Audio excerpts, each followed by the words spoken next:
जेव्हा पुनाळेकरांना अटक झाली, पुनाळेकर आणि मी आम्ही तर बऱ्याच गोष्टी एकत्र केलेल्या होत्या. सीबीआयच्या एका अधिकाऱ्याची एक्झॅक्ट रिॲक्शन होती जी तुम्ही मला म्हणालात. तो माझ्या शेजारी बसलेला रिमांडच्या काळात. ते काय आता तुमचा सेनापतीच आत गेला ना. तोच राग परत उफाळून आला माझा की नाही नाही हे असं कसं चालेल. आता तर अजून त्वेषाने लढायचं. म्हणजे ते केला पोत बळेची खाली ज्वाला वळी उफारती ते जे आहे तसंच व्हायला. म्हणजे त्या आता मी हे म्हणतोय तेव्हा काय मला ते सुचलं बिचलं असं नाही, पण तो संताप तो राहतो.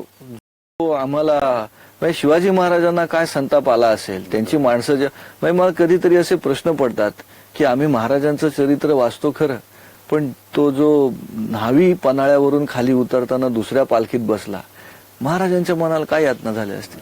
आणि त्या यातना भीतीच्या यातना नाही आहेत, त्या दुःखाच्या नाही आहेत, त्याच्यातून एक संतापच उफळून आला असेल की माझा माणूस जातोय, त्याला माहितीये तो मरणार. तो म्हणतोय नाही तुमच्या 15 मिनिटाच्या 20 मिनिटाच्या साठी मी बलिदान देणार आहे. महाराज म्हणाले असतील की आता तर अजूनच, आता तर पुढेच.